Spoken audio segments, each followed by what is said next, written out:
Kita masih akan terus membahas mengenai tema perbincangan pada pagi hari ini, yaitu adalah artis yang masuk ke dunia politik. Masih bersama dengan narasumber kita yang hadir pada pagi hari ini, ada Choky Sitohang selaku caleg dari Perindo, dan juga adalah Dani Permana selaku pengamat politik. Tadi menarik, karena dikatakan bahwa ada beberapa hal yang harus menjadi bekal utama nih bagi para caleg, terutama yang berasal dari kalangan artis, begitu, untuk nantinya melenggang ke parlemen. Nah, apa ini tadi belum selesai semuanya nih, mungkin bisa dijelaskan kembali.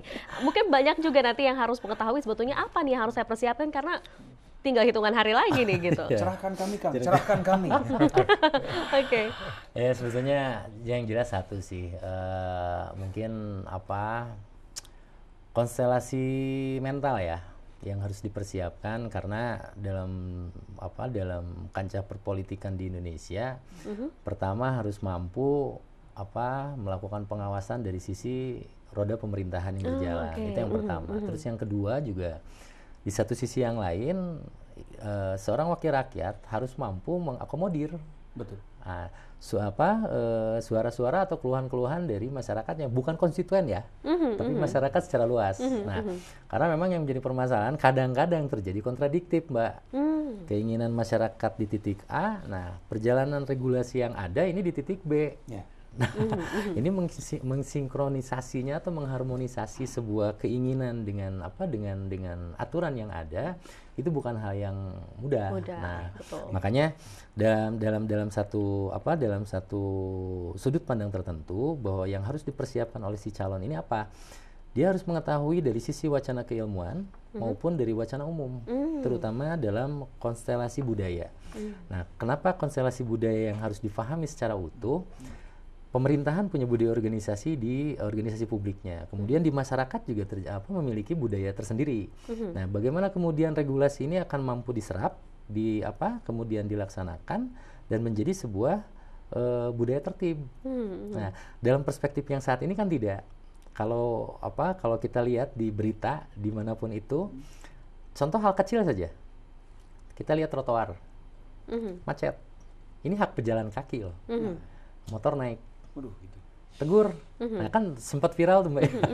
Jatuhnya malah yang salah yang marah. Yang salah yang marah. Malah yang negur suka malah dimarahin ya. Malah dimarahin. Nah, kemudian sampai sejauh mana bahwa wakil rakyat ini atau anggota-anggota legislatif ini yang kemudian yang memiliki wacana di masyarakat ini mampu merangkul untuk bisa memberikan sebuah aware terhadap aturan-aturan yang ada, sehingga memang budaya tertib ini akan mampu bisa terwujud. Nah, itu kan sedikitnya perubahan tuh, Mbak. Ini dari hal yang paling kecil. Kenapa? Karena aspeknya ini adalah perilaku. Tapi dalam konseptual yang lebih jauh lagi, pajak misalnya. Nah, ini kan banyak masalah juga tadi sudah sempat ngobrol ya Kang Choky ya.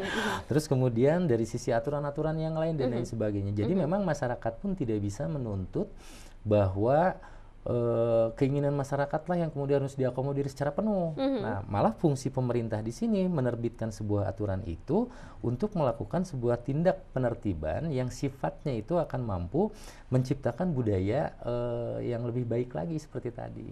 Nah, contohnya misalnya begini, transparansi. Apakah kemudian konstelasi transparansi itu pemerintah harus mengguar dengan semua permasalahannya? Sepertinya tidak begitu juga. Tidak begitu juga ya. Nah, malah kan ada hal-hal misalnya gini, ada ketidakpuasan dari masyarakat untuk jalannya roda pemerintahan.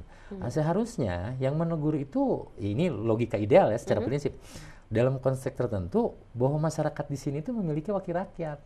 Nah, wakil rakyat ini yang kemudian sebagai fasilitator atau jembatan tadi untuk bisa meluruskan antara keinginan dengan perilaku dari sisi pemerintahan ini untuk disesuaikan. Setuju. Ini menarik sekali. Kang Choky tadi sudah dengar banyak sekali yang harus dipersiapkan begitu menjadi bekal ya nantinya. Silakan. Ya, saya ingin menanggapi sedikit apa yang Kang Dani sampaikan itu mengenai modal awal caleg. Ini saya ingin menegaskan ulang bahwa saya hormat dan apresiasi, salut kepada sahabat-sahabat saya, rekan seperjuangan saya dari kalangan figur publik, dari dunia keartisan yang masuk dunia politik. Karena begini, banyak masyarakat yang salah berpikir tentang kami. Dipikirnya modal awalnya popularitas. Mana yang dipilih, dan mana mah populer. Iya, dah kamu mah populer. Yang masyarakat lupakan dan media sering luput dalam memperhatikannya adalah bagaimana kami menjadi populer. Di situ ada faktor ketekunan, faktor kerja keras. Saya membangun karir saya 15 tahun di dunia televisi nasional, ditambah 7 tahun sebelumnya saya berlatih. public speaking dari tahun 99. Saudara bayangkan ini menjadi sebuah budaya kerja dan kedisiplinan yang kami munculkan dari dalam diri, kami tunjukkan dengan prestasi. Prestasi itulah yang kami bawa ke dalam dunia baru yang kami sebut sebagai panggilan baru membangun. Jadi jangan menyaksikan sebuah kemampuan dari seorang artis yang bisa berkontribusi dalam dunia politik selama faktor-faktor Kang Dhani sampaikan tadi, kapasitasnya diperbesar.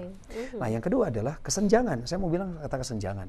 Makna daripada aspirasi masyarakat dengan peraturan yang ada untuk menciptakan ketertiban, disiplin budaya yang luhur dan dijaga sampai masa kapanpun, ini jauh gapnya. Ada kesenjangan. Ya, wakil rakyat kurang mampu mengakomodir aspirasi masyarakat, sementara pemerintah sudah membuat sebuah kebijakan yang jauh di depan. Kita mesti jadi jembatan mengisi antara apa yang realistis terjadi di masyarakat dengan peraturan yang mesti didekatkan dengan masyarakat. Contoh, Indonesia secara umum sebenarnya belum siap dengan era perdagangan bebas. Atau katakanlah digital 4.0. Kenapa? Karena kebanyakan masyarakat Indonesia belum sampai pada persaingan di wilayah itu. Kami masih semua masih dalam proses pertumbuhan, menyiapkan mental. Ibaratnya kita masih makan bubur ayam, belum nasi uduk gitu. Tetapi ada sebuah kemajuan yang menjadi inisiatif pemerintah untuk mendorong masyarakatnya lebih cepat bergerak. Kita nggak bisa jalan bareng lagi. Loh, kok nggak bisa jalan bareng lagi? Iya, ini waktunya berlari bareng. Akselerasi. Nah, tugas kita bersamalah mengisi kebijakan publik itu dengan kebersamaan. Supaya jangan ada yang ketinggalan. Kalau ada manusia yang masih ketinggalan di belakang, ya kita tunggu sebentar, kita tarik mereka untuk sama-sama naik. Itu misinya Partai Perindo. Gimana mau sejahtera? Kalau masyarakat nggak produktif, gimana masyarakat mau produktif? Kalau nggak ada lapangan pekerjaan, sedikit kesempatan berekspresi. Itu yang Partai Perindo perjuangkan. Itu yang akhirnya membuat Kang Coki akhirnya terpanggil untuk bergabung dengan Perindo pada awalnya. Saya setuju. Ada yang menarik dari Partai Perindo. Karena gini, bukan Partai Perindo aja yang ngobrol sama saya. Banyak partai lain. Kita bicara saya diskusi ini dari 2009. Ya, dari era Presiden ke-6. Kami bicara banyak hal. Tapi bagi saya, kebulatan tekad saya pada bulan Juli 2018 lalu adalah karena saya melihat, saya merasakan 4 tahun mengikuti perjuangan Partai Perindo di masyarakat, ini adalah konsep yang realistis. Bahwa berjuang bagi kemakmuran rakyat berarti berpihak pada kepentingan rakyat dengan mendorong mereka untuk produktif. Rakyat diberikan modal usaha, diberikan kesempatan untuk didorong secara alat dagangnya, kemudian disediakan fasilitas kesehatannya. Ini pengorbanan dari Partai Perindo. Jadi orang bilang ada partai yang muncul ujuk-ujuk pas mau pemilu. Oh, Perindo enggak. 4 tahun dia membangun di akar rumput. Sehingga masyarakat tahu, oh ini partai yang berbuat bagi kami. Jadi itu ya, bukan hanya mungkin dikenal sebagai partai politik saja, tapi partai yang tadi seperti Kang Coki katakan betul-betul ada dampaknya signifikan yang dirasakan oleh masyarakat, begitu ya. Oke, baik, kita masih akan terus membahas mengenai artis masuk politik. Tetap bersama kami di News Jabar, kami akan segera kembali.